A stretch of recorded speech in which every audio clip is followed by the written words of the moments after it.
Hello, everyone, to this week's episode of the KWS Cast. Today, I'm with Ilaria Bendazzi, dubbing director in our localization studio in Milan. So, welcome, Ilaria. Hi. Hi. Hi, Yago. Please excuse us if there's a little bit of coughing during the recording because Ilaria just had a little bit of a throat issue, let's say, Yeah. everyone kind of can assume what that was, but so if there's a little bit of coughing, just excuse us a little bit, but hopefully she's feeling fine, so everything will be okay. Um, so yeah, welcome, Ilaria. Let's just get into it. Welcome. I wanted to tell everyone about a little bit of the role of dubbing director. So Mhm. what are the things that you mainly spend your day on, and to the people out there, like explain us a little bit of how the audio localization process of a game works. Yeah. So yeah, I'm an audio director, so I have I have like various tasks. Hmm. For example, I work on voice castings or dialogue adaptation.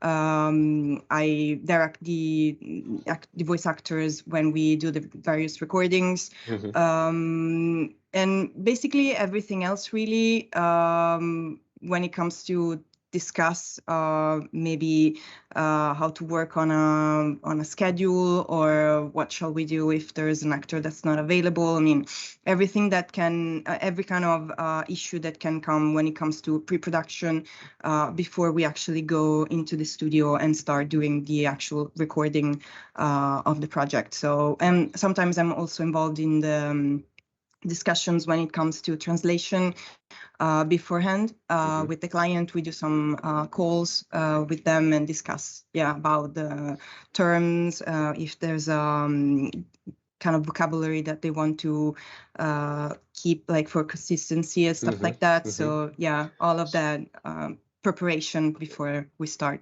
Okay, so you guys recordings. really work very closely with let's say the translation and the reviewing team. So like the game is consistent throughout, the text and the audio Yes. localization process, right? Absolutely. Yeah, absolutely. Yeah.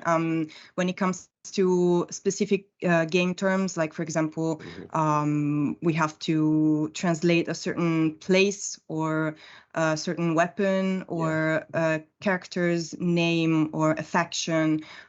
We have that specific term that we want to keep and be consistent with throughout the whole recording. So that's something that we absolutely keep an eye on. So, Hmm. and also the way we pronounce that name. Yeah. So, for example, Yeah. if it's not an Italian word and we decide to go for the original term and keep for example, the weapon name or the character's name, we try to be like to keep the same pronunciation for that word.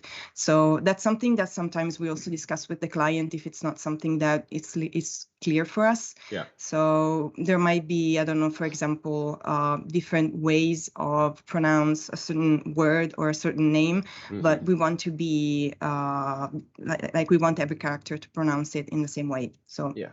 And I guess that happens for every language. So you for Italian would mhm, do your part for Italian, and the other localized language would do the same. And maybe yeah. there are things or terms that are said different in different languages. Maybe some are translated, maybe some are kept in English. It depends, right, on the local culture. Yeah, Yeah. absolutely. Yeah. Okay. And what's the part that you kind of maybe enjoy the most? Maybe is it being there with the actors, with the uh, maybe some VIPs have gone around the studios or something like that. Yeah, I absolutely love being in the studio with the actors. It's really Hmm. great. Because when you start working on a project, you kind of have an idea or you have a vision of that. But then when it comes to actually work on the project, you manage to kind of have a discussion with the voice actors. So maybe you have a certain, maybe you thought about that character in a certain way. You Hmm. have that idea, maybe because you're driven by the English audio as well. And then when you start working with voice actor, they might give you some different views of the kind of professionalism that they can bring to the character and within the recording. So absolutely, that's my favorite part of the process.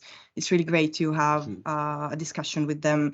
And at the beginning, we usually show them some images of the characters, or they manage to listen to some audios before, or if we do have that, we kind of show them the casting reels of the original actors, of the English actors, and that can build up to a discussion on what we want to do with that certain character, if we want to maybe follow the English a bit more, or if we want to maybe follow a different path. And that's absolutely really interesting. And of course, we try to be super faithful to the character. Of course, we won't do a completely different thing, but it also depends, because sometimes you might have an idea for a casting, but then you try to work with a different kind of voice, maybe a voice type that doesn't sound exactly like the original, but it might suit the character really well. Exactly. So Yeah. that's really interesting. Absolutely. And I guess right now we're seeing a lot of discussion around how, bringing more diversity, and more inclusivity to games, and that's, we as keywords are dealing with that in terms of how clients are requesting more and more to have more representation of certain communities like LGBTQ plus in games. But I guess that's not like an easy thing to do when you're dealing with localized languages, right? So how does that go? At least for Italian, which is the language you deal with. Yeah, we absolutely want to respect the community as much as possible. We don't want to, run into issues or anything like that. And it's a really, really important part. And I think that having that included within video games is super important, because video games are such a powerful thing that everyone have in their houses or in their homes, and they might just like play after work. So it's something that can touch many people. And if that kind of let's say energy can be channeled into more specific like that kind of visual and audio thing, that's super important. And yeah, we're getting loads of requests regarding LGBT QA plus characters. And the first thing that comes to mind is a character that we worked on, I think a couple of years ago, or maybe a year ago, in Rainbow Six. And the character is called Osa, and she's a transgender operator. Okay. And we actually managed to work with a transgender actress, and she's been amazing. She didn't have much of an experience with dubbing, but she did an absolutely amazing job. Like, she kind of had it within her, and she's a really great actress, and she also works in television and theater. So it's been really great to have that kind of experience. And yeah, I really love that, and I'm really happy that we're getting so many requests regarding transgender characters or characters within the community. And yeah, we can have a broader vision of different kind of people, let's say. Yeah, and is it always the case that you can like find someone like a VIP maybe that the client is requesting for, or is it somewhat the case that we'll just try and find the voice that's more suited to the character and just play along with whilst being respectful to the community, right? So Yeah. is that Well, how do you think is like the because I think it must be a challenge there to find people from certain communities, and it might not be possible always, but if it is, then we'll do it. But if it not, it's we have expert talents that could also play the role, right? yeah, I mean, it's absolutely a challenge, and it's really amazing. But yeah, unfortunately, we don't have that kind of, let's say, melting pot, that kind of the kind of such like a really broad kind of Vast audio array of, pool, yeah, audio exactly. voices. So for example, in America or in UK, in that kind of environment, you manage to have a bigger variety. Hmm. But when it comes to Italy, it's slightly it's a bit difficult to find actors. But yeah, absolutely. When we do have the chance to work on that, we absolutely try to do that. So yeah, Yeah. I'm guessing it's not always possible, as you said, but we also try to we always try to be really mindful about that Hmm. and try to be as respectful as we can. And when that's possible, like how does, I guess there's this connection between talent and director. Hmm. Um, I guess, people from talent from certain communities will be able to bring their own experience and say, hey, maybe, Hmm. this character would be all better off saying these things or saying these other things. Um, I Yeah. guess there's a connection there in the booth that really changes how maybe the character was thought initially, right? So it's more real.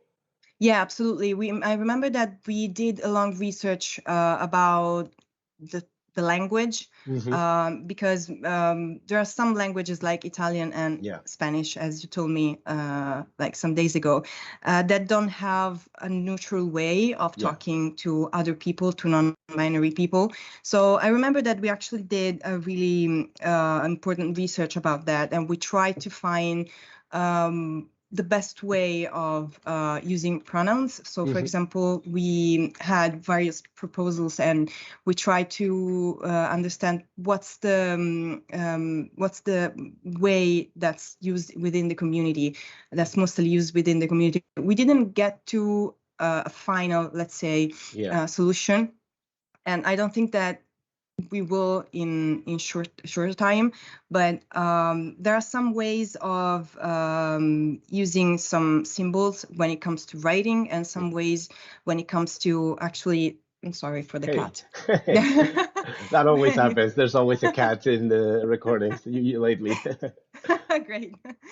When it comes to actually pronounce a sound, like for example, when we write, sometimes we use an asterisk or an at, which Hmm. is of course impossible to pronounce for us. Hmm. So uh, there's linguist. Her name is Verageno. She's trying to find a solution.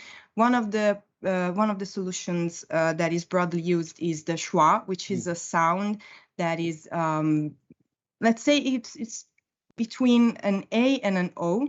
Hmm. It sounds like an Yeah. and that's what's broadly used within the community right now. But of course, it's not that easy for like to get used to that kind of sound. So Yeah. if someone is playing a game and at one point they hear that kind of weird pronunciation, let's say, they might not be comfortable with it at the Yeah. beginning. Hmm. But it's really all about becoming used to a certain way of talking to people. So I'm really hoping that it will just become normal Hmm. Hmm. sooner. And so yeah, we got some requests from clients to start using that kind of symbol when it comes to certain Yeah. types of characters. So I guess right now the exciting thing is that it's kind of everything. It's being uh, undiscovered land, so to speak, right? Like audio localization and even maybe tech localization, but that also comes easier because, as you said, we have symbols that we can use and stuff. But when you actually have to pronounce something, I think that the challenge here is that it might be that for a game, it's decided to go one way, and maybe for a different game, it's decided to go for another, right? So maybe we could use you could see the schwa coming up in a certain Mhm. in a game or a company, and then another company could just try and decide maybe to do a completely different thing, right? Yeah, I mean, we don't really have many ways to address a non-binary characters when it comes Hmm. to audio, because of course we're talking about audio. When it comes to writing, is different. We can use maybe an U or Yeah, I don't know, like many other symbols or different ways. But of course, the first thing that we have to remember is that we actually have to pronounce that word or that symbol. So. I'm guessing there are just two ways of talking to a non-binary person, which is either way you try to avoid using pronouns. Like, for example, I see someone, or I heard a sound, or something like that. So we try to write things as vaguely as possible, so you don't really know if you are referring to a person, to a female, to a male, to a non-binary person, to a group of people. So it really depends. So yeah, I'm guessing each client has different requests, and each studio might propose something different, but unfortunately we don't have much of a choice right now, because yeah, the schwa is the symbol that is being used right now. But I don't see that much, mostly because it's not like people are not used to it as much as we would like probably right now. So it's just really about what kind of balance you want to find, and what kind of let's say liberty you have with the text. So if you can try to address someone being as generic as possible, then that helps. But if you're talking directly to someone, then I'm guessing when it comes to audio, the schwa is really the only way right now. So I guess the thing is, right now we're having to maybe for when a character like this comes up in a game, it's just a matter of having a tighter connection with the text translation team, right? So everything is properly done, in script. And maybe I guess there's a phase where you guys check the script before you go into recording, and then you can fine tune it. Is that something that you also do yourself, or? It's a really delicate matter, and it's something that the client, I'm guessing, have a really clear idea straight from the beginning. So I'm guessing there's a really deep discussion way before the recordings and the translation process. So I think we don't really have that much space for tweaks and changes. So I never had that much liberty, but I don't want to say liberty, but I never had that much need of changing a text when it comes to recordings, because it was already, pretty locked and and final. So yeah, I mean, since it's a really delicate thing, we usually have everything already set and So you want to get it locked. right, and the client also already, has had that discussion with the text localization team, and the script is already fine-tuned, as you would say, because right? I mean, the English language has this luck of having the they. So not everyone knows that some Latin languages don't have the neutral pronouns. So it has to be a really deep and detailed discussion with the client beforehand, because of course they won't know. And so right now, talking to you, I guess we could close this conversation off by saying, what would be your, maybe have a couple tips for people, maybe one from one side who would want to become a dubbing director like you, that might be watching us, and and maybe also some tips on how a good direction could work, right? If you could say the one main or the two main challenges you face every day in your work that could be solved by doing this, or maybe that, or maybe in terms of also with non-binary characters, for example, how would you, what would be something that would help you out? Let's start with that. What would be something that will help you out in your process to create a great audio localization when there's a non-binary character, for example? What we're trying to do is to have a larger audio pool, like a larger actor audio pool. So when we find the right voice, we try to keep a track of that specific actor, and we're trying to spread the word that, hey, there's a big request, so everyone is welcome to have a try when it comes to dubbing, because of course when it comes to voice acting, it's something really specific. So I mean, at least in Italy, because you don't need to be a theater actor. You also need to be specialized in voice acting. So Yeah. there are loads of different things when it comes to do a voice acting. So of course, I'm sure there are many people that want to become an actor, but Hmm. not many of them decide to go for that specific path of becoming a full-time voice actor. Hmm. So I'm guessing that's something really important. We really want to have as many voice actors as possible when it comes to a certain type of roles. Well, every role really. And try to do your research as much as you can. I mean, this is a topic that's really important to me, and I'm Hmm. trying to do as much research as I can. I'm trying to read as much as I can, and I'm trying to be connected with the community as much as possible. So I get to see a lot of different point of views. Hmm. So when I get to the actual studio, to the actual recording, I'm kind of prepared. Of course, I'm not a member of the community. I'm not an active member of the community, but when some certain type of recordings come up, we also try to have a dialogue with the actor before we Hmm. actually start the recordings. So yeah, that's something super important to have a dialogue before, and yeah, do your research Yeah. and have just talk, really, just talk with the client, talk with the translation team, talk with the people, and try to be prepared as much as possible. And of course, I mean, no one is expecting you to be 100% perfect, but Hmm. yeah, you try your best, really. Yeah. So I guess right now, everything being so open requires us as well to be very open and very connected as well, so the discussion can keep on going, right? And we'll Yeah, find a absolutely. solution at some point, right?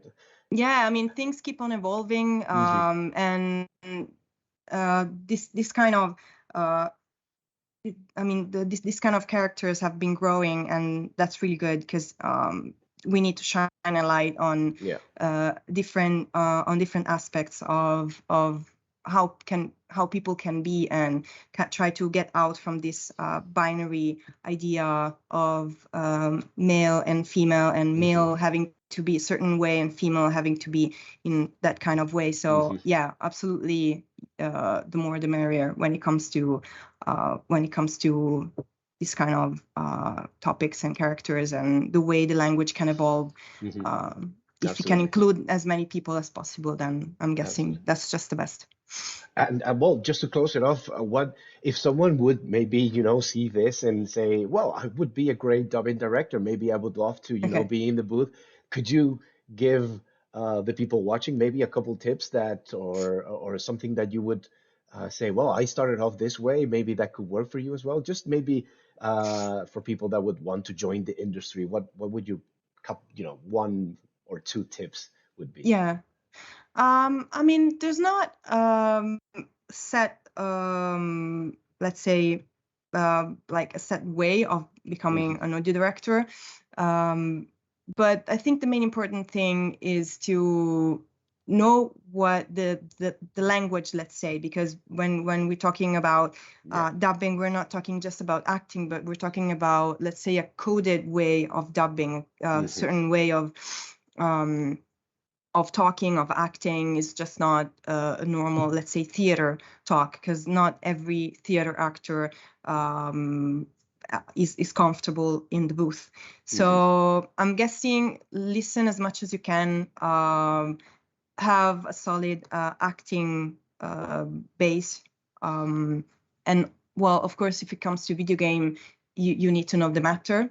Hmm. So um, I'm not a super pro gamer. I'm one of those casual gamers. You could call me a casual gamer, but I try to stay updated as much as I Hmm. can. I try to look at walkthroughs. I try to keep updated on terms, Hmm. on what kind of situation that character might say that certain sentence. So yeah, video game knowledge is absolutely fundamental, and yeah, I'm guessing a mixture of acting, voice acting, and being maybe a nerd or a video game or a gamer. Yeah, That would help. that would always Absolutely. help. Yeah, absolutely. Yeah. Okay. Well, thank you so much, Ilaria. It's Thank been you. a wonderful talk. We we hope to have maybe brought some light into a challenge that we have these days, but it's definitely an exciting challenge to tackle. And I think that, we should be talking, as you said, exactly, we should Yep. be talking more about this and arriving to conclusions, decisions, and just evolving and progressing together. That is really what we're here for. And I thank you so much for giving us your time for this conversation. Thank you. Sorry for the coughing and the weird nasal voice. No problem, no problem. You also gifted us with a great image of your cat, which is always Yeah. welcome. So Yeah, you couldn't see that, but she was like scratching me everywhere. I was they like, always do that, right? They always do that when it's important and when you're recording, they always want to be there. yeah, exactly. So well, yeah, thank you so much, and for everyone Thank you. watching, thank you for being here. We'll have more about around these localization topics, and every Friday we have a different episode of the Keywords Cast. So stay tuned. Leave us your comments with maybe questions you might have, and we'll be glad to answer all of those. Yeah, thank you so much, and we'll catch up next Friday. Bye bye. Bye.